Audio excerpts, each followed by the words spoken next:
guys, welcome to the Think Loud Crew podcast, where it is three moms who like to keep it real and get raw with our emotions, our feelings, and I slaughter our intro every week. Every week, I just slaughter it. Somebody, that's why I asked. I said, you want me to fuck it up? Jesus Christ, whatever, it's fine. This week we have a very special guest. We have Mr. Nelson. I've known Nelson since Are You the One? And that was probably like 9 years ago. Oh, wow. 9 years ago. We go way back, 9 years. We did our first MTV reality show together. Not together, but in the same house. And looking back, I would say I never thought 9 years later we would still be number one doing reality TV. Shit, even being friends. Let's and be real. Still friends. Let me just be real with that. Let's just keep it real. I never thought we would still be friends. No, but man. Really. Hey, yo, what's All up? the What's up? glasses What's are up? coming What's up? off. What's up? What's up to the world? It's your boy Nelly T, and I'm here with the Think Loud podcast. It's such a blessing to be here and tell my truth. Longtime friend Cheyenne, thank you for having me. Of and course. Shannon, right? Yes. Beautiful smile, beautiful Thank you. smile. Today's a lovely day out here in the West Coast, and I'm happy to be here. Nelson. Thank you for coming. Thank you. I just want to get right to it. Let's get to it. Number one, I feel like watching you go through this from a sideline position. I'm on the sideline, but I'm your friend, but I'm also, you're closer to Corey than me. So I get to hear all the bits and pieces through like the grapevine. And I'm like, hey, how's Nelson doing? But I still check in with you. And I would say I've watched you publicly remain extremely positive. I would say the same thing. Just watching you I do follow you. So just watching you from your journey, I think from the beginning, like Shai said, like it's been positive affirmations, your faith going into it and everything. It's very inspiring. But say. Is that how you feel? Is that real? Is that the truth? Is that truly, do you wake up and you're smiling and you're happy? Or do you show the positive side for social media? That's a great question. And first of all, Shannon, I will follow you back. I heard that. She tried to call me out. But and if you don't follow me, my Instagram is _Nelson Thomas. My TikTok is MTV_Nelson Thomas, and I keep it very raw and very real. I show my emotions. Y'all have only seen glimpses of things. I've also uploaded videos of me screaming, not really tearing up, but I've definitely gone through some dark moments.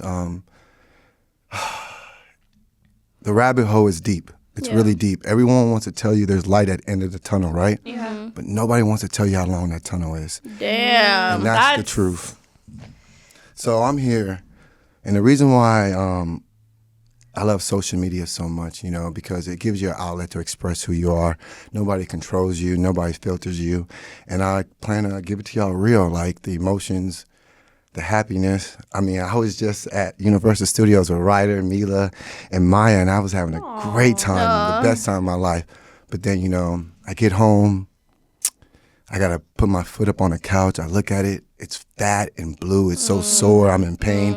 But you look at these girls that smile and they bring joy to your life. Yeah. So the little things like that are little windows as you go through this tunnel. That's the light that is shined on you. Yeah. But then there's the dark moments. Yeah. You have moments where I get that. I feel like that's every day for life. I mean, that's with me. And I'm not facing what you're facing. You know what I mean? But I have moments where, of course, you can be happy.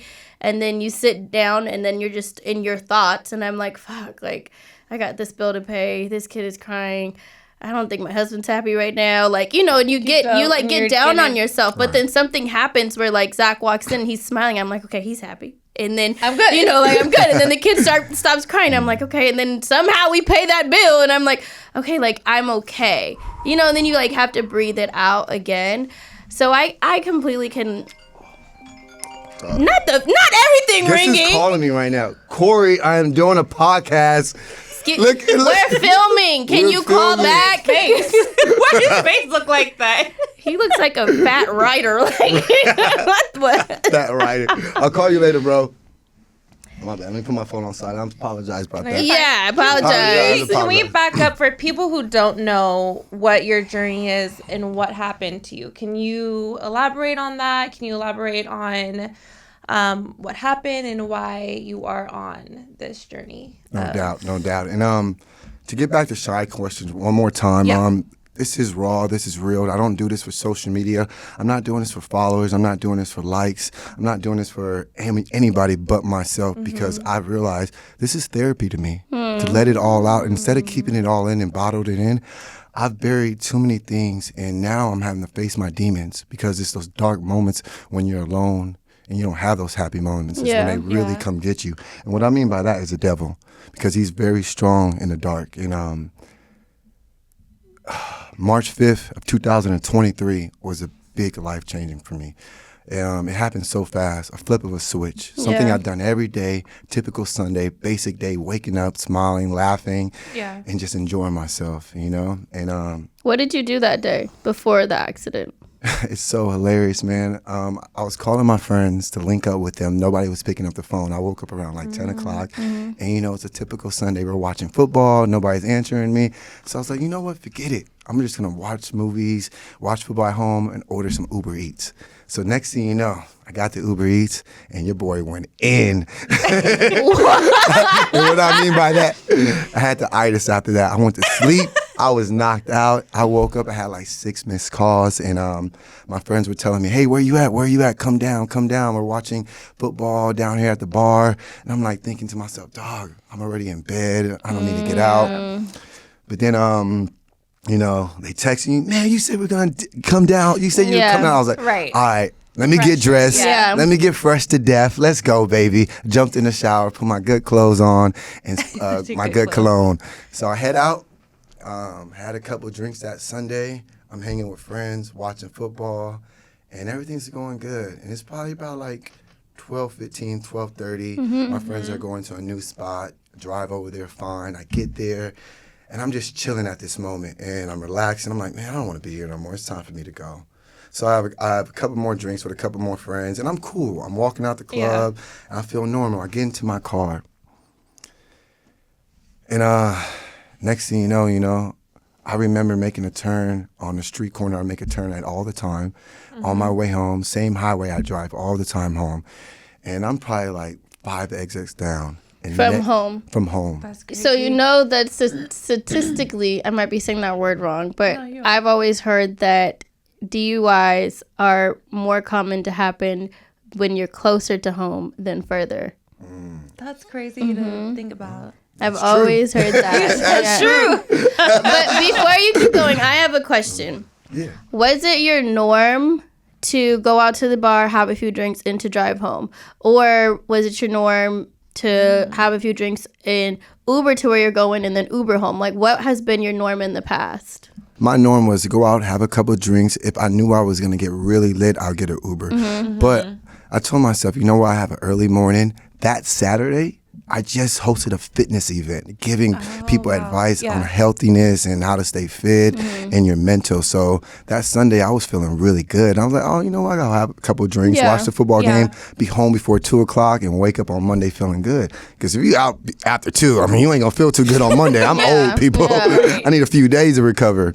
So, yeah, man, it was a typical norm, a typical Sunday, beautiful day, too, man. And those are the days that get you. Those are the days, the unexpected days is what really gets you. And next thing you know, like I said, I was 5 exits down from home. And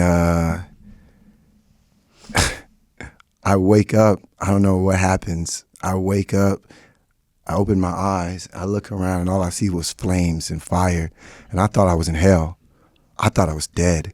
I said, this can't be possible. And the car was on fire. Like literally in front of my eyes. Yeah, my car was on fire. I ran into a pillar, and So you do remember that night? I remember a glimpse of it. I remember getting pulled out that car, me screaming, saying, I can't get out this car. I hear a woman's voice screaming to get out, get out, get out.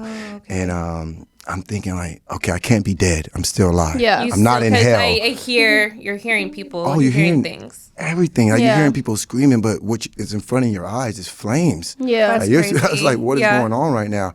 And my driver's seat door was stuck, was pinned against the rail, so I couldn't go out that way. The only way out was through the passenger door. And when I tried to pull myself out of there, I was stuck. But I'm like, yo, I can't get out. I can't move. I'm like, Yeah. what is going on right now?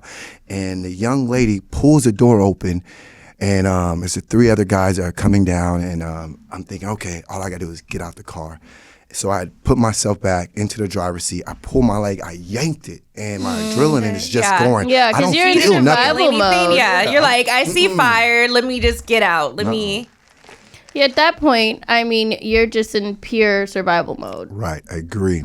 So then I'm halfway out the car. Next thing you know, these people pull me the rest of the way, and I'm looking at the sky, and I'm just begging God, like, God, please, I don't want to die. God, please, I don't want to die. KJ even tells you, like, that's all I'm saying is, God, I don't want to die. And you could hear in the recording video that he recorded of me saying that and me getting pulled out the car. You were saying KJ he is was- the I was just football gonna player. ask. Yes, Who KJ is Osborne KJ? is a football player. Yes, he is. So he was there. He was part of the crew that helped me get out. Do you remember, or who was the woman's voice that you heard? Her name was Rita, and she was Nigerian. And that's her voice was so distinct. It was crazy. It was a beautiful voice, man. Yeah. It's like God sent me an angel, which he did. He did that night. He sent me 4 angels. KJ Osborne, which is a football player from Vikings in Minnesota. And then we got Rita, the young lady. And then we she's got- the one who Nigerian opened the woman. door. Yes, open the door. And then we got Arthur, which is Nigerian too. And then we got Abib. I'm pronouncing his name kind of wrong, but those are the 4 angels that helped me that night. And pulled you out Pulled and me helped you. out. These are Uber drivers. You got to realize the timing. And there were cars. Wait, who was an Wait, Uber they were all driver? Uber drivers? No, Rita was an Uber driver. Okay. KJ was a passenger, and Abib, I think I'm saying is Abdu. That's- No, I'm sorry, Abdu. I think that's his name, Abdu maybe. And Arthur was Uber drivers, so they were passing along the highway. They saw you. Yes. And they stopped and got out the car and helped you. Got out the car and helmet, and there was a lot of cars passing, and you got to realize those 4 people stopped at a burning Stop car. hitting the table. Yeah. Oh, I'm sorry. Bro, you're never going to be invited back. Yeah, man. But yeah, those 4 people pulled me outside the car, and next thing you know, I blacked out. Out, Just from and probably everything. everything that was going on, and I wake up in the hospital. And I remember that moment, man. It was When you woke up, who was there? the doctors, friends. My mom had made it in town. She had just heard about it. And I remember the doctor telling me, it's like, what happened? Yeah. And I'm like, what? And I'm like, okay. And I look down at my leg, and I'm like, oh, my God. And the next thing you know, I looked at the doctor and asked him, I was like, did I hurt anybody else? Was I the only one injured? Yeah. And when he said yes, that's when tears fell down, because I was so happy, because I couldn't live with myself if I was to injure somebody else because of a mistake I made. So at that point, it all kind of processed that you got into the accident because you were intoxicated and driving. It didn't. That didn't process yet until they gave me the results. Got you. Because you're probably, because you said when you left the party, you felt fine. You felt good to go home. So I'm thinking in my head, did somebody hit me, or did somebody did I try to avoid something? Right. And till this day, I can't even remember. I can't remember. What was the cause of? And I'm gonna take full responsibility and say drinking and driving. That at the end of the day, I can sit here and say this and that, but I don't remember. Excuses, yeah. And I could say, okay, I hit the pillar, and next thing you know, I just blanked out or whatever, and I could blame it on anything else. But if I wasn't drinking and driving that night, that probably would have never happened. Right. Who knows? Who knows why my car went off the highway? But so crazy, the only yeah. logic I could think of me drinking and driving at the end of the day. At what point did you get the toxology report? I didn't get it till probably a month afterwards, I think, because of my lawyers and everything. I did not know, and I finally get the results. Because I'm in the hospital fighting for my life. Yeah, right you're now. not even necessarily probably thinking about that. like, I need my, That I need those results, that this is what happened. And then Nobody said anything to me until later down the road. It said, look, these were your blood results. And I'm thinking, okay. And I'm thinking in my head, like, hold on, I couldn't have been that drunk. I drank way more than that. You know what I'm saying? I've been way intoxicated where I knew I wouldn't have gotten into a car. But when they say you were above the line of this, and I'm like, okay. I think back at it now. I was like, Nelson, you know, who knows how that alcohol affected you that day at that time. So ever since then, man, I owned up to it. And I was like, Nelson, you can't make excuses for yourself. You can't blame nobody else. You got to really dig deep and realize this is your mistake. This is what happened. But I still needed to process all this. I'm like, yo. Yeah. Of course, yeah. How long were you in the hospital until you could come home? Oh, man, that's crazy, yo. So I was in the hospital for probably 3 weeks, approximately. But then they sent me home. Sorry. It's okay. I excuse you. It was a hiccup, okay? It's a hiccup. It was like, We forgive you. oh my God. So they sent me home, right? And After 3 weeks. approximately about 3 weeks. Okay. But ended up back in the hospital. My friend that was helping me out at the house, one day I wake up that morning and they say, hey, I can see the metal getting pushed out your ankle. So my body was rejecting the metal. Oh my God. But he saw it reject. He saw You had the metal. multiple surgeries. Multiple surgeries. Was it just that your leg that got help? Like, was there any other things? I had a couple injuries. I had injuries? my wrist right here was broken. I have 3 screws in here. My lip was busted. Okay. But that's about it. My ankle was the But your biggest main injury. thing. Yeah. I was at a salvage state. I was a 10 out of 10 injury. The doctors tried to save my ankle, and they did the best they could. Yeah. And they told me, Nelson, we've never seen nothing like this.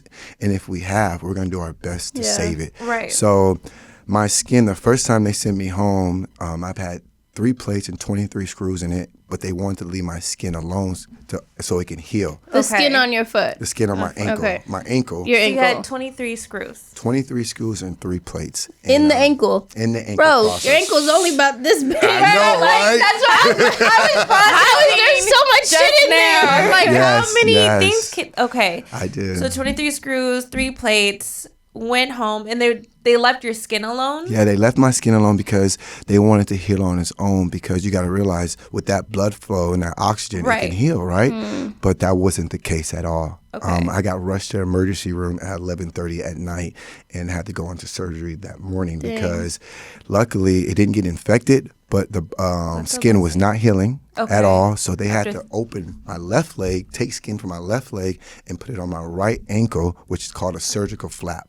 Wow. Surgical flap. And they had to hook up to an artery in my hip so it can have blood flow. So took skin from here, I have a big scar right here, put it on my ankle, sewed it up, and hooked it up to an artery in my hip. And then They hooked So up. at this point, what's your pain level? at this point, it varies. It depends on how long I'm standing up, if I'm walking. Like yesterday, I was up and walking for approximately about 6 hours. Yeah. My pain level was probably like at a 7. Yeah, it's pretty high. Man. I got off the plane, a flight here, my pain level was probably about a 3 or 4. You know, I need to elevate it as much as I can and put ice on it, but you can only do so much. I don't take pain meds. I don't. And long story to that, we'll get into that, but I stopped taking pain meds too. So, yeah, that was my first surgery. And then, excuse me. You don't take pain meds? No, That's... I got addicted. Okay. Got it. So now I see why you don't take them. My mom, the first time I went home, I argued with my mom. About taking them. Taking Taking them? the meds. Wanting more. Wanting more. And she was telling you no. No. Yeah. And Because she you, probably saw you probably in a tunnel of your journey of darkness, probably too. I think that too, and pills alone scares anybody. You know? Yeah, of the course. addiction and Yeah. everything. That just, and your son is there, is like, Yeah. oh my God. Yeah. But you got to realize how much things are pumping into your body while you're in the hospital. There's so much shit. I'm sure you Everything, were like just pain meds hooked are like up. 10. Now you're going to send me home after I'm done. That once that's out your body, You once feel I it. got Feel home, everything. Oh Yeah. my God. You feel everything when really you do. get home. And then it probably takes like 2 or 3 days. And then you really, on that 3rd day, you really feel everything because all the numbing, all that stuff is out of your body. Exactly. When I got my, what was it? I think when I did my 2nd surgery, when I had to fix my boobs and my muscles were collapsed from the accident that Zach and I were in, the doctors prescribed me Oxy and my mom would break it and give me a little piece, and then she would take the bottle home with her. And she was like, shit. I refuse to let you get addicted to this. Because she said that there was one day, the first day I was home, she gave me the whole one that I was supposed to like have or whatever. And she said I laid back and said like something like, this is like I'm high. And like it was, so she was said like no. it was almost like you laid back and like you looked like you enjoyed that feeling too much for me. But she was like, you were so high that you didn't know what you were saying, but you were high as fuck. So she was like, you know, I swear she would break it. She would give me like little pieces just to like level the pain out, not to mask it, not to make me high, not anything. But she was like, this little piece you can get, and I'm taking these home with me because I don't want you to get addicted to them. And I never thought about it until really now, where I really think about like that first one that I took and how I understand how people can chase that feeling always and constantly chase it. And if you don't get it, you're going to try to find something else that can give you that feeling. And that is what's so scary to me. First of all, big shout out to Cheyenne's mom. She's such a great mom. Such a great mom. Thanks, Mom, for taking my oxy. I want to give a big shout out to all the mothers out there, because if it wasn't for y'all, you know, I don't know where us kids would be nowadays, because y'all are so strong. My mom was in that hospital the entire time, and I could see the pain in her eyes, the tears that were falling down. She was changing my bed sheets probably 8 times a day because how much I was sweating from the oxy, from the hydros, from everything that were pumping into my body. She had to bathe me, and then to take me home and hear me cry and scream throughout the night because I could not sleep, and she didn't want to give me more pills. I know it hurt her more not being able to help me in those times of needs. Yeah. They got to help any mother to see their son or daughter tearing up. And I think I told you that. I told you your mom feels everything you're feeling right now times a million. Because she can't everything. She can't do anything. You can't do anything. You feel helpless. You're looking at your child. And when I look at my babies, I picture them as babies. Like, I still see Ryder as an infant baby. I still see Ace as a baby. So I can only imagine when I'm looking at Ace and he's this grown-ass man. And all I can still see is baby Ace. And I'm thinking, why can't I solve the problem for you? Right. My mom has this conversation with me all the time where she's just like, on those days where I'm really struggling mentally and I'm like, I can't get out of bed. I'm not feeling it today. I'm questioning things that have happened to me or what reasons why I feel this way. And she's just like, I'll lay right here with you because I feel everything that you're feeling. And the times when I want to scream at her and say, no, you don't, she's quick to be like, yes, I do. Do you want me to explain it to you? And I'm like, okay, never mind, Margaret. But I'm like, just kidding. You call her Margaret, you know it. I'm like, whatever, you got this. But I cannot imagine how your mom feels. Either. Yeah, man, she's a strong mother, being a single parent for so long, and she's happily married now, but she's been holding me down since I was a kid, man. I put that woman through hell. You know, I didn't have the best upbringing growing up here in Inglewood, but she's been there since day one. She's supported me since day one. Anything I've done bad or good, she's always been there through the bad and good, and I love her for that. And I have so much respect for mothers out there, so much, because y'all are so strong. Y'all endure so much, and us kids don't realize that our time is limited here. Yeah. So anytime you get a chance to tell your mom you love them, tell them. It goes a long way. I love you, Mom. I was just about to say, you better tell her that. Give me a chance. Give me a chance. Like, hello. You should have led with that. It was coming. Ladies, come on. No, you talked to your mom since, like, I know you guys are still going on this journey, but has she expressed to you, like, her pain through this whole process with you? Or is she just a strong face for you this whole time? Strong face. The one thing about my mother, and you know, my mom doesn't show tears in front of us. My mom. That was my other question to be.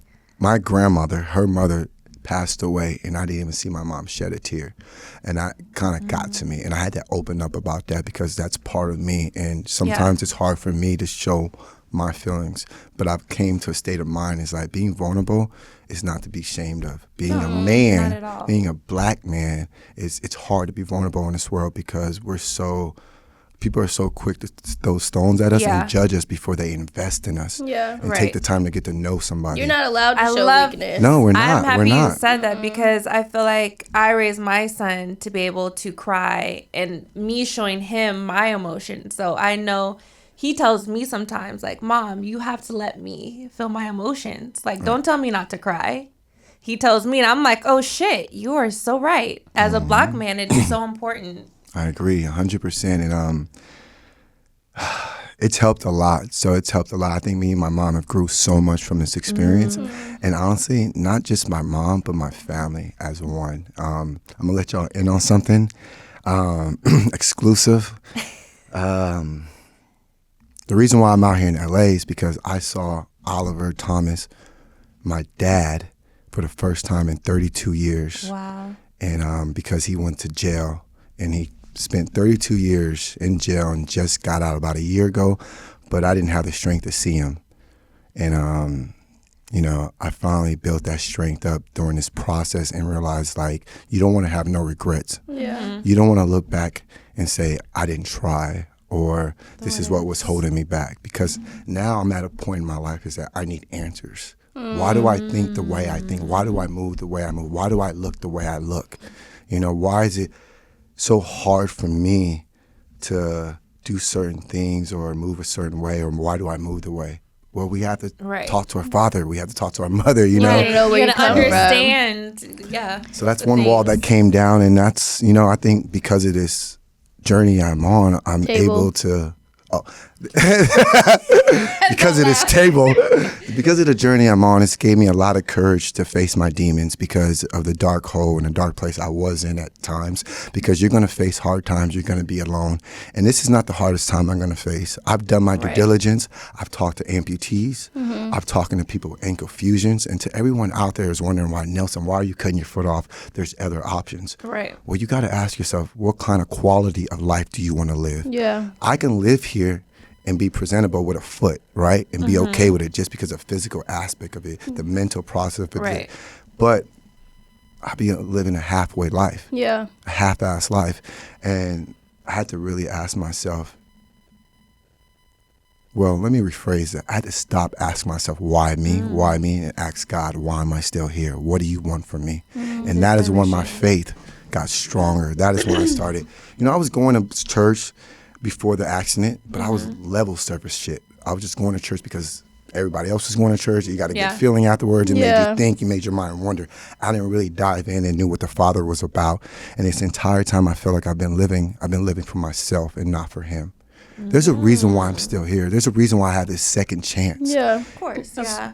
So it's like I feel like He put me on this earth to inspire and help others and show people there is light at the end of the tunnel, regardless of what kind of experience you're going through. But you can't lose faith at all. Can we back up? Yeah. Because I feel like you dropped a whole bomb and then tried to escape from that. escape from the bomb. My father. Oh, for your father. Yeah, I'm like, I knew it. Backing up. I'm trying to escape back. He's like, yeah, so the real it's like, I'm like, hold on. We're gonna just back it up a few moments.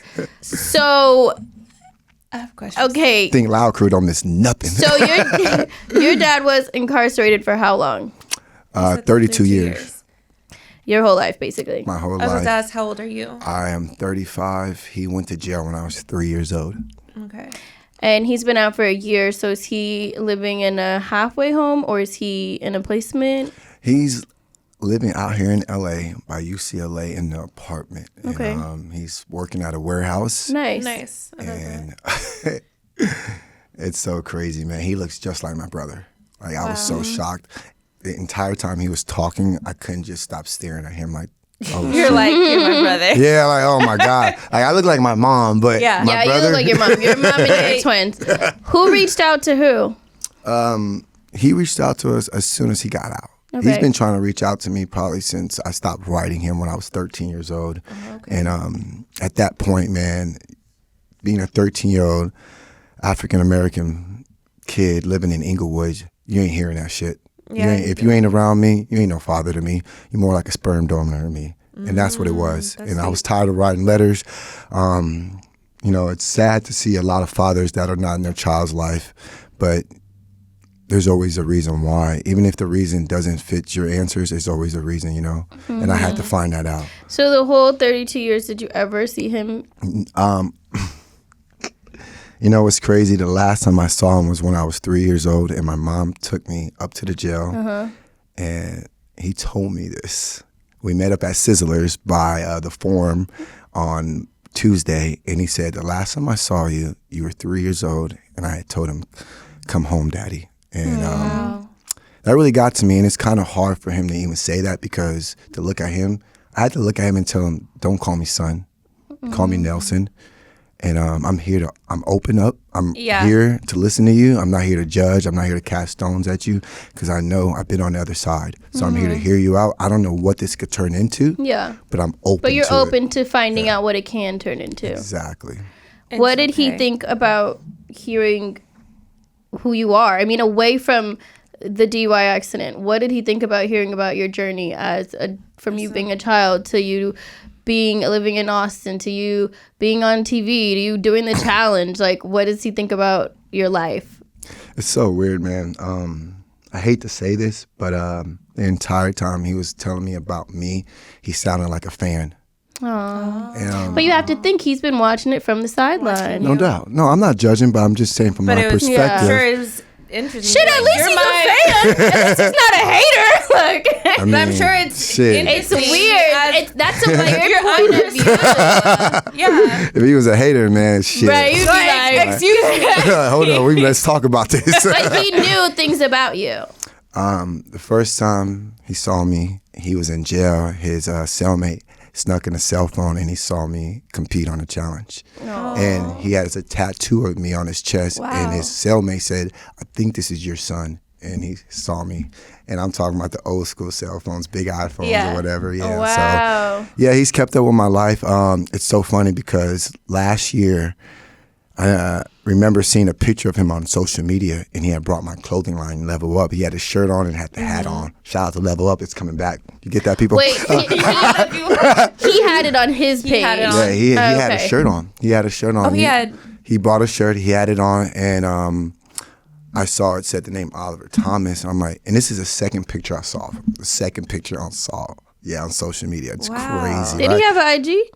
Yeah, I blocked him. I blocked him. That's fair. Yeah, I just couldn't do it. I couldn't handle it. I was running away from it, and this is what I'm saying. I was running away from my demons, and that's something that, with going into this new chapter, I don't plan on doing. I plan on facing them full forward. Yeah, and that's why I want to say to a lot of things out there. You know, a lot of my friends, a lot of people around me, you know, they all give me their opinion on how to handle things. You know, and a lot of people wanted me to sit back and let the storm, you know, brawl, pass me over. And I had that mentality for a little bit. But then as you sit there alone and you start to think, like, what am I running from? This is who I am. I'm not going to be scared to show people this is me. I'm imperfect. We are all imperfect people. Nobody's perfect. We make mistakes. But it's how do we go about it? How do I grow from this? How do I help the next person not to make the same mistake and inspire people they can do better? And even though people want to judge them for who they are, F those people, man. You are who you are, and you don't like who you are, change it. Get up and change it. So I had to tell myself, I had to have those deep conversations within myself, because I was ashamed to look at myself in the mirror. You got to realize I was on top of the mountain. I was on a TV show. I've been on TV for the last 8 years, 9 years of my life every year. And that's hard being in the world we live in, especially the reality TV world, because they don't set you up for the future. They use you as a pawn and let you go. You got to figure it out from there. Cheyenne, you know, you have to do your own thing. You have to create something out of the platform that you've been given. But I think sometimes what people don't realize, with people who do reality TV like us, we've been doing it for 9 years now, and it doesn't come with a foolproof plan. It doesn't come with health insurance. It doesn't come with a retirement plan. It doesn't come with a financial advisor. It doesn't come with someone who's telling you to take your taxes out. So I would say it is a learning lesson, and it's not like, you know, we live and we learn, but it's like doing this for 9 years and learning as we go it's hard, and then to still have the face of the world judging you with every move you make and every decision you make, whether it's a good one or a bad one. And of course, it's easy for people to say, "Oh, don't read the comments," or "Oh, you signed up for this." Yeah. Like, this is just what comes with it. It's human. I still read the comments because I'm human, and sometimes at night I can't sleep, so I read the fucking comments. I know this is what I signed up for, but I'm still a human. Like, I'm still allowed to get my feelings hurt. You know, like, it still hurts my feelings if someone writes a comment and talks about how fat I am, or, you know, my hair looks bad that day, or whatever it is. I'm still looking in the mirror like, fuck, like, do I need to lose 5 pounds, or should I change my hairstyle? I'm human. Right. I have better days with it, but there's some days where I really sit there and I let the shit get to me, and then I'm like, all right, like, fuck it, like, you have to brush it off. Come on, like, let's go about our day again, and you just keep going. But I understand. I understand so much. So thankful for these platforms that we are given, because it's a blessing that God was able to open up so many doors for me and really explore who I am and grow from all these opportunities I've had. So I thank y'all. I really do. The network and everything. But I want to let you people know, nobody prepared me for this. Yeah. Nobody told me, like, look, Nelson, if this happens, this is what you have to do. No, you have to do this on your own. And that's when reality really hits, because that's when social media, the world, turned their back on me and choked me out while I was down. Like, I had to process this stuff while I was in the hospital, trying to fight for my foot, trying to go through all this pain while social media, I'm getting DMs, go, oh, I hope you died in that accident. Go kill yourself, Nelson. Oh my God, this and that, and just everything. And, you know, at first when I got out the hospital, I was looking at social media for motivation and inspiration, because when people heard I got into the accident, it was all love. It was all love, man. Like, I was like, all right, cool. This is thank you. Like, yeah, I'm opening up my phone. I love you, Nelson. I'm so happy you survived, Nelson. We can't wait to see you again on TV. All this. But then when the articles dropped, when all these things came out about me, nobody gave me a chance to tell my side of the story. They just fed into these articles, AKA TMZ, AKA all these social platforms that are just throwing stones at me, one after another. I'm like, dude, are you serious? Like, let me speak. Let me breathe. I want to get into the background story of the GoFundMe. I put up a Q&A on my Instagram, and I got a lot of questions, and I tried to go through it and to weed out the bullshit, you know, somewhere I'm like, well, duh, like, someone, you know, does he regret it? Okay, duh, like, I'm sure if he got depicted redo the night, he would do it differently. Different way. But there were other questions that I was like, okay, let's hear this side of it. So I know that you were in the hospital when the GoFundMe account was posted. Did you create the GoFundMe? No, I did not create the GoFundMe. So when the GoFundMe was created by a friend, I'm assuming, did they ask you, hey, can I do this? Or did they just do it out of, like, them being kind? Support. They were doing it out of being kind. They knew I was going to go through hard times. And they, next thing you know, about a week later, I get a call saying, hey, we created a GoFund for you to help you with your hospital bills, and knowing you're not going to be able to work. And I was thankful for them. And I got to read the GoFundMe a week after it was posted, and it was a beautiful thing because they didn't know what was happening. They didn't know what happened. You know, none of my friends did, not even my mother did. So when I found out what happened, and legally I wanted to come out and say this and be an advocate for this, because like I said, when I woke up, I was thankful for that I didn't injure someone else. Right. Yeah. Because then you start reading all these stories about how people got injured by other people and committed suicide. So at the point when the GoFundMe was live, your friend who created it still didn't know, and you also didn't know about your toxology report. Exactly. Okay. So, yes, they created that probably 2 days after finding out I was in the hospital. And if you read over the thing, it literally says Nelson got into a traumatic car accident. He's going to need help. And he reached out to my community. He didn't think about people judging me, why this and that, or what happened. You know, he reached out to a community that... it hurts me because when I didn't care about the money. I didn't care about giving a refund back. What hurt me is the messages I got that people said that I led them on, that I didn't give them the full story, that I didn't give them the full scoop. I would never take money out of somebody's pocket. I'd be damned if I asked for that if you don't want to give me, because I know how hard it is in this world to make $1. And I know people could put that anywhere else. And I was thankful for that. I want to ask the question that someone sent so that you can give a direct answer. Let's go. Okay. The GoFundMe was made by a friend of his while he was in the hospital, maybe like the next day. A lot of people felt betrayed and lied to because it was not disclosed that alcohol was involved. Did his friend not disclose that because he did not feel it was his place to say that on GoFundMe, or was it purposely done to deceive people? My person, Joe, he's a godly man, goes to church every Sunday, hosts his Bible study Tuesdays and Wednesday, and he did not know. He probably wouldn't even created that GoFundMe if he wouldn't know alcohol was involved, because he would have knew right then it was my fault.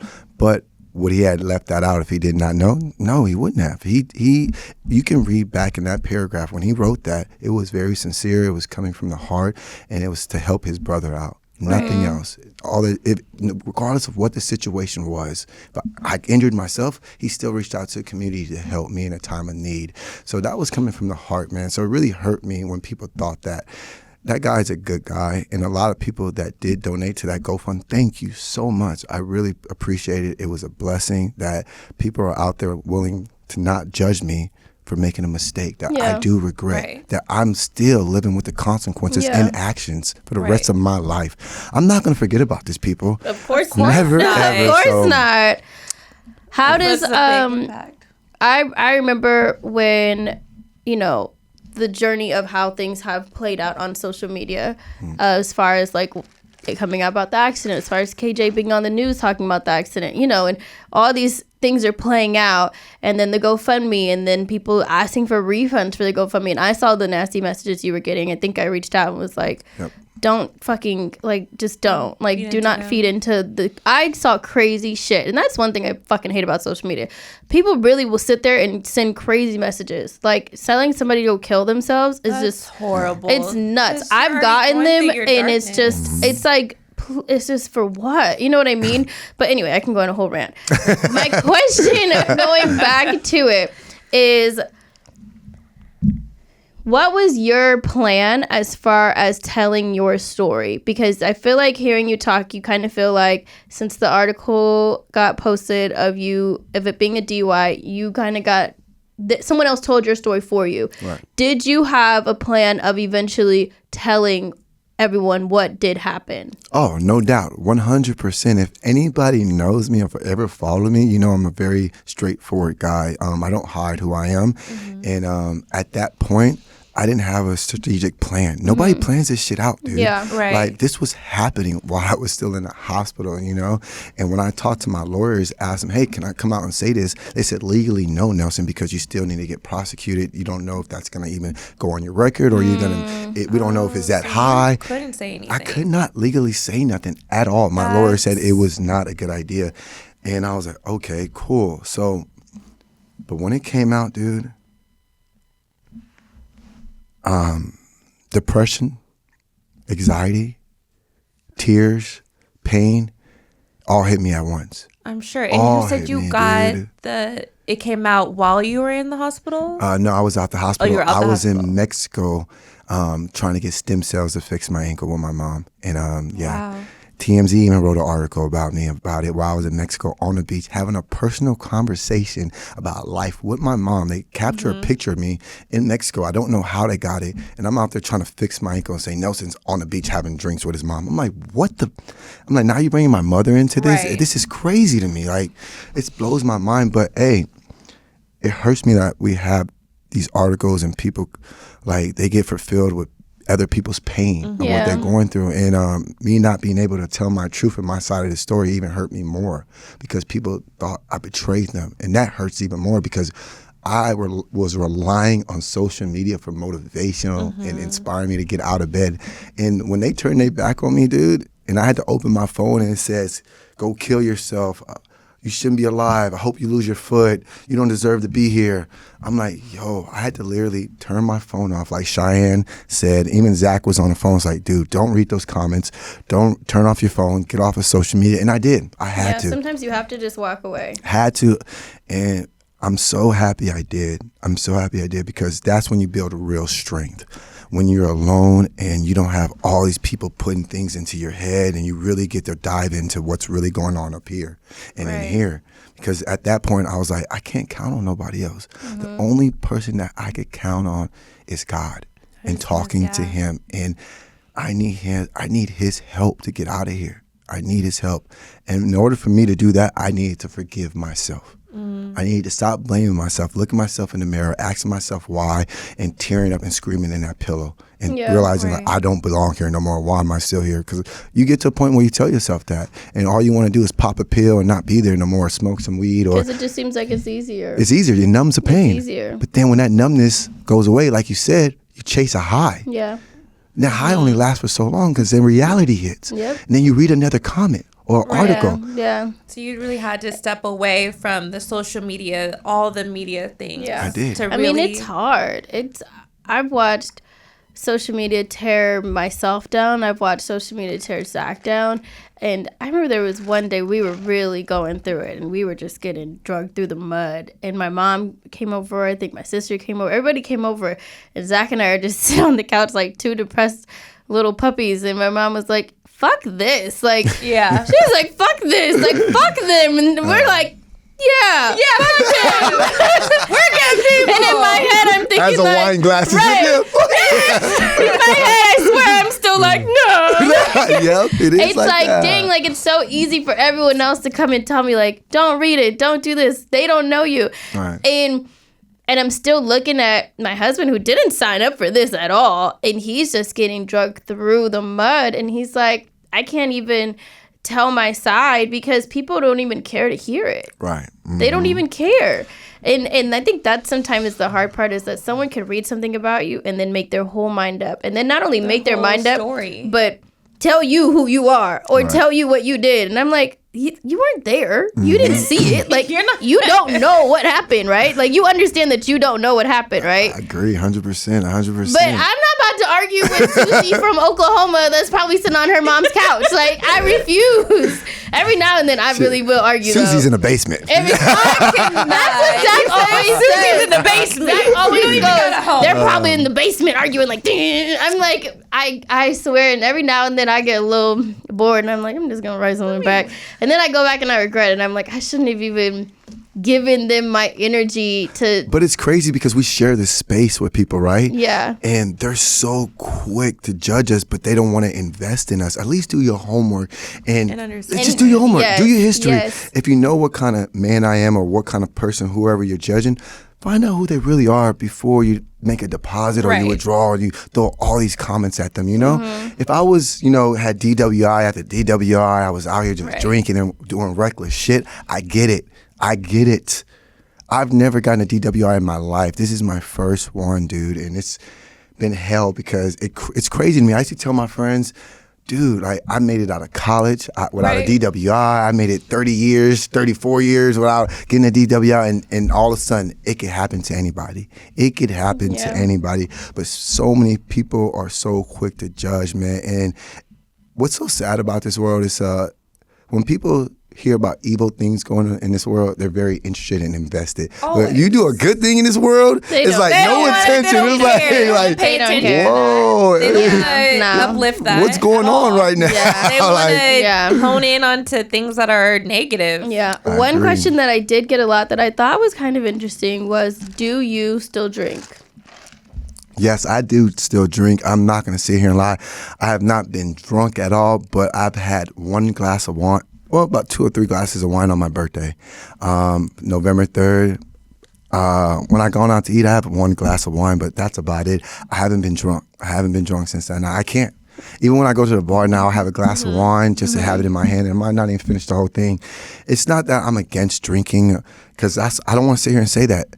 Is that I'm against not being able to handle your alcohol. I'm against you getting to a point to where it's like, okay, even if I'm going out for 1 or 2 drinks, call Uber, call a friend. Yeah, because you just don't know how that alcohol is going to affect your body. You know, you don't know what's really in that tequila or vodka or whiskey, or how your body's feeling that day, how exhausted you are. You just don't know. That's real, yeah. Don't even take the chance of it. Don't even take the chance. It's not worth it. It's not worth it. Yeah. So even now, a typical Sunday, if I was to go back in the day and tell my old self that, I don't give a damn. Pay for the Uber or ride with a friend. And yeah, man, I want to be a DWI. I am a DWI advocate. We all make mistakes. And I just want people to know, man, like, we're all imperfect people, dude. Like, but don't go out there and do the same thing over and over again, because you might not get that second chance or that third chance. Of course, everyone wants to know how mentally you're going into your amputee surgery. And a big question that I got, which I couldn't find online, and I don't know if I just didn't dig hard enough, was a lot of people want to know where you're getting cut. I don't know if I'm asking that like a right way, but it's like, is it the ankle, the foot, the leg? Like, is it the big toe, the pinky toe? Which part is not working? Where are we going? Man, you can take the bunion and go ahead. Oh my God. Luckily, it was my bad foot, man. Corey will always make fun of my bad foot, so it's my ugly big toe. Ew.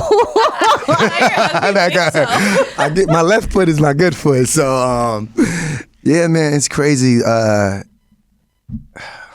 Man, all I want to say, man, you got to have a strong circle around you. You got to have great family and great friends that really, truly love you and are going to be by your side. And shout out to my family, shout out to my friends. I've been there. I've been able to call and check up on me, because that's who you're going to have to turn to when you're going through this. I can't prepare for this. I cannot. Can you prepare for somebody cutting your foot off and you telling them, like, imagine the doctor say, "Oh, I'm about to put you to sleep. When you wake back up, no foot." Right. Yeah. So that's wild to think about it like really, that. Really wild. I was telling Corey that yesterday when we were at Universal Studios, you know, a month ago, even last week, I was saying, oh yeah, March 5th is around the corner, but March 5th is around the corner now. It's like a couple days from now, and it's scary. It's here. I have my ups, I have my downs. You know, one day I'm smiling and laughing on TikTok Live and having good times with fans and friends, and the next moment when that turns off, I'm like, you're in your thoughts. Can I really do this? Mm-hmm. Can I really cut off my foot? And I'm like thinking in my head, I was like, Nelson, like, don't do it. You got this, you know. Stay strong. God is going to fix this. God is going to fix this. But he has gave me so many signs that I'm making the best decision for myself. Mm-hmm. And that's why I've came to this decision of having an amputation on March 5th. And it's below the knee, which is amazing, because if it was above the knee, shout out to all my above the knee amputees, life is 10 times harder for you from my understanding, because I'll have a lot more mobility in it. Mm-hmm. Okay. You know I'm a little slow. Yeah, go ahead. I'm looking at my Not knee. that you're a little slow. No, I wasn't agreeing. I'm looking at my knee, right? Yeah. Okay. So, we're going here. Okay. Right? Nah, a little further. I'll show you exactly where it's at. My foot. This is right here. Oh, right so it's like above the ankle. Yeah, above the ankle. Oh, I'm thinking a whole leg, a whole new leg. People watching this right now. Yeah, they're gonna see this. Y'all want to see the foot, people? Oh, Y'all want to no. see the foot? All right, let's go. This is gonna be a game changer. You said no, I want to see the foot.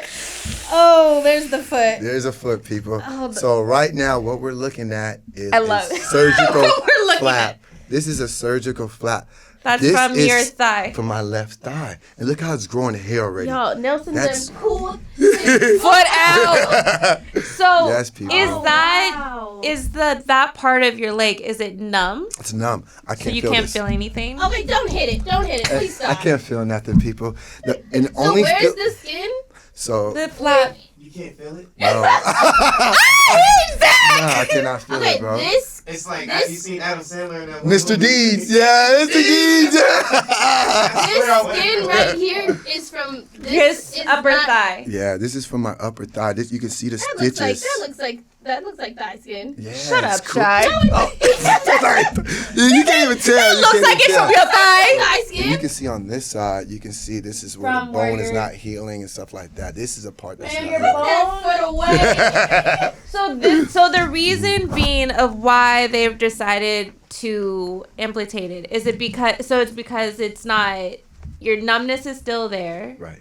and because they can't wake your nerves back up? No, that's not the reason at all. What are Some the- people go throughout life without having any feeling. Okay. Because nerves are the hardest things to come back. It could take years. Right. Or never. I guess But- because I'm like thinking of my C-section scar, because I still can't feel my stomach. You can't feel stomach? It's weird. Yeah. Okay. So basically, I have a non-union bone. And that's when your bone's not healing. Okay. And you got to realize you have so many pieces of bones connected in your foot that my thing is just like all messed up, like chaos down there. My nerves are all twisted and bent and everything. The only part of feeling I have in my foot is the back of my foot. That is the only part. Now I'm like picturing your foot on the table and the back of your foot. But yeah. I'm like, But picture this. I can't trying believe to you walk. pulled that foot out. And Hey, that's showed an attention everybody. getter. That's Oh a my that's a attention gonna getter. wanna see Yeah. You got to use that clip as an attention getter, people. We're gonna skip. You need to get them toenails done. You Jesus think I get Christ. you think I get 50% off at a discount pedicure? I'm gonna throw something at you. I'm all the way done. Hey, Oh my that's God. 50% Oh off, my baby. God. 50% off. Okay, I have one more question before crazy. we end this. Now that Okay. we've seen your foot. magical foot, you slapped it. we've heard about the Said it's journey. Yeah. We've heard about your past. What in your perfect ideal world, Nelson, would be your future? What does your future look like after you're After- healed? After you got that magic prosthetic, we're walking, we're skipping, we're running. What do you see for yourself? You know, I've gotten that question a lot. A lot of people want to know, Nelson, are you going back on a challenge? Nelson. Think about that redemption story. You Crazy, climbing up right? the mountain. Oh, come on. With a I would take prosthetic. my fucking shoe off and show my prosthetic. Like, y'all about to see this. You know, I've had coaches reach out to me about being a Paralympian and wow. joining that world of the amputees. I want to give a big shout out to the amputee world for embracing me with open arms and not judging me. I felt the love, and I love y'all for that. Shout out to Les Leg, More Heart for making a nonprofit donation for my prosthetic and my hospital bills. That's a big shout out to them. But what do I see in my future? I don't know. I've gotten that question a lot, you know, and I pray about it. And, you know, we all want answers right now. We want Right. things now. But I've realized things will unfold in time, and he's going to show me. But I know one thing I want to give back to the world is that I want to help others and inspire others, is that even though we're going through dark times, there's a way out. There's a will. You just got to get your ass up and do it.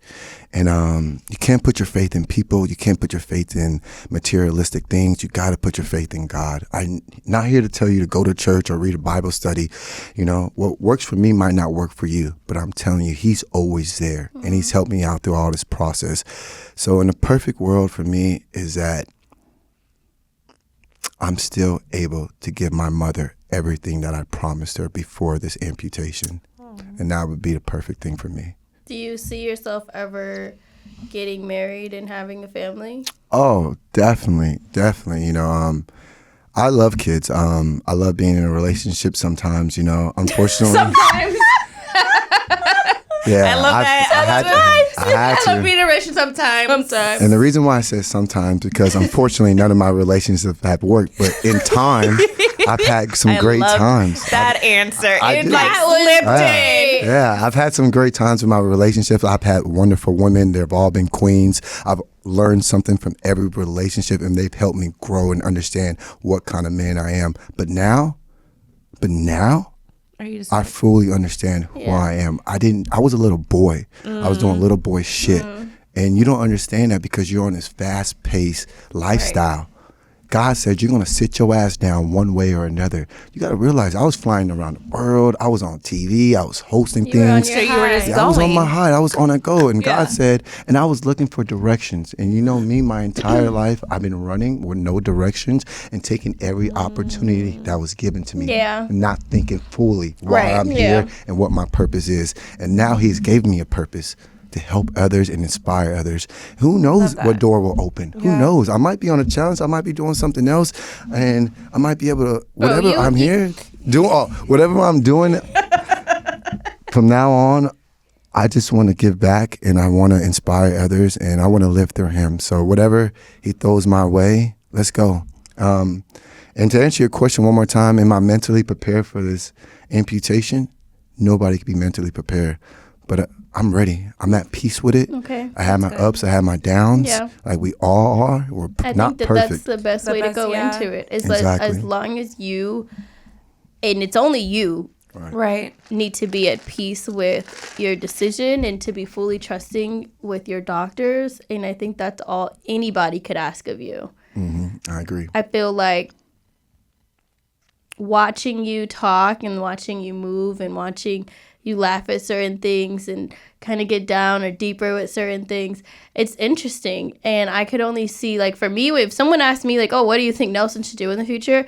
I think you should go on tour and be like a motivational speaker and talk about this is what can happen with when you drive and you drink. And I'm a result of it, but I'm still alive to tell my story, and I can now help others figure out, you know, mistakes they've made, or maybe, you know what I mean? Like, I really think that you can truly become an inspiration and a motivational speaker. You're a great speaker. You can captivate a room easily, and you're not afraid to tell the truth of what happened. You're not afraid to admit your wrongs, and you're not afraid to say, like, no, I have bad fucking days. Like, I've had terrible days. Like, I really feel like you just telling your story over and over and over again is going to help someone. And like you said, it's therapeutic for yourself. Right.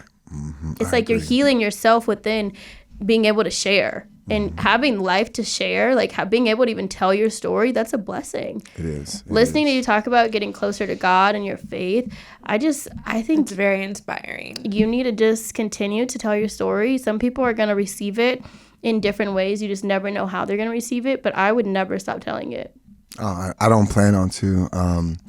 You know, I'm a walking testimony, and in order for me to keep walking, you know, I have to put my faith in something. Yeah. And like I said, this journey of mine has opened me up to so many things. I gotta look at this as a blessing. Yeah. Because like I said, I should have died in that car. Yeah. I should have died, man. Looking back at that video and just thinking. You really shouldn't have. You shouldn't have, You really but shouldn't have. You didn't. It's hard. We're not gonna say that. I'm sure It's- We're not gonna allow you to say that, okay? We're not going there. I felt that way, but that's the truth. That's the truth. I have to be honest with myself. I asked myself, like, God, like, why am I still here? And that's why when people ask me what I'm gonna do after this, it's hard to give them an answer because you're waiting for God's answer. you know. And in time, He's revealing that to me. and you're still in the rut of it. Like, you're still in the. I feel like you're still like right there in it. I'm like, not. I haven't. you're not over. It's not done. Like, you know what I mean? you're Like, you're not just- healed. Like, I think you're still in the gust of like what is happening to you. So it's hard to give anybody that answer. But I've been in a car that I should have died in. And people are still like, how the fuck did you guys survive that? I know. So I only say that you should not have died because there's a reason that you're here. There's a reason that I'm here. There's a reason that my whole family is here. Like, anybody who saw our car that day was like, I just don't understand how any of you guys are alive. Right. So there is definitely a bigger plan that's not a part of our plan, but that's God's plan. And sometimes there's no reason to it. There's no answer, but it's just, it is what it is. And I've fully accepted that for what it is. So I'm really appreciative that you came on here. You shared with us. I would love to have you back when you get your toes done. Not on This your left woman. side. That side. This woman. She said, I can your toes And done. you can come back and put your fancy prosthetic leg and the foot. I'm gonna put it right here. Come back when you have that, okay? We don't want you back until that point, though. But I'm dead shy. man. I definitely want to have you back on. My sister is so mad that she was not able to come on today. Very mad. But I want to have you back. I want to have you back when you can show off your prosthetic. Where can people follow you? Where can people follow your journey? And if anyone wants to donate to your prosthetic fund, how can they do that? Well, you can follow me on Instagram _Nelson Thomas TikTok, MTV_Nelson, and so goes for Snapchat. And if you would like to donate for my prosthetic and hospital bills, it's called Less Leg, More Heart. It's on my LinkedIn, on my Instagram. And this is going to be one hell of a journey. I hope y'all join the ride. And stay tuned because this is just the beginning. This is just the beginning. I have a whole new chapter, and I know it's going to get darker before it gets brighter. Amputation is on March 5th at 4 a.m. in the morning. I'll be home at 1 p.m., and I'll be filming everything. So stay tuned to that, too. I really want to bring y'all along with me throughout this journey. I'm not going to just show you the end of the tunnel where the light is, me smiling and laughing. Y'all about to see the full exclusive. Me going through pain, depression, hurt, tears, and joy all at the same time. So come join me. All right, guys. Wow. This is out. Well, today, if you're listening to it, it is March 4th, which means Nelson's procedure is tomorrow. So everyone that's listening to this, I just want you to take a second and to say a prayer for him. We want this to be a easy, pain-free transition. Of course, there's going to be bumps in the road, but we're praying for pain-free and we're praying for good mental health. And if you guys can go and spam Nelson's Instagram and let him know that you came from the Think Loud Crew podcast and that we are sending him so much love. I'm thinking what we're going to spam him with. It's not like rude. I was thinking what you were going to tell them. I'm like, is there toenails? Is there a toenail emoji? Is there a toenail the emoji? Foot emoji. The foot emoji. The foot emoji. The foot is rude. Oh, they got the prosthetic There's emoji. There's the prosthetic up there. Okay, so we're going to emoji. spam with a prosthetic leg and the heart. And a prosthetic leg and a heart, okay? The orange heart. The orange heart. The people. orange heart. Yeah, that stands for prosthetic. Okay. It's orange. So orange hearts and prosthetic leg. We're gonna spam his page to let him know that we are all thinking about him and that we are sending him just the best vibes ever. Okay, so spam with the orange heart and the prosthetic leg. And if there's a toenail emoji, throw that in too, because I'm really about to find a toenail emoji to spam your page. Hey, one last part. You know, somebody asked to buy my foot. Okay. Stop. I swear to God, I was How much did they offer you? I hit them back with $250,000 as a joke, and they said, "Oh, we'll DM you." And that's a joke ending. Oh no! That's a joke. Oh no! We're gonna talk after this. I have so many more questions. All right, guys, don't forget to follow us on Think Loud Crew on Instagram and on YouTube. And as always, like, comment, subscribe. Go and spam Nelson's page with orange hearts and prosthetic legs and toenails if they have them. If not, then just put #toenail. Yes, sir. Right. And as always, you can tell what. Yeah. You can tell your crew about our crew. Why did you? What do we say at the end of every podcast? You're on a roll. I'm just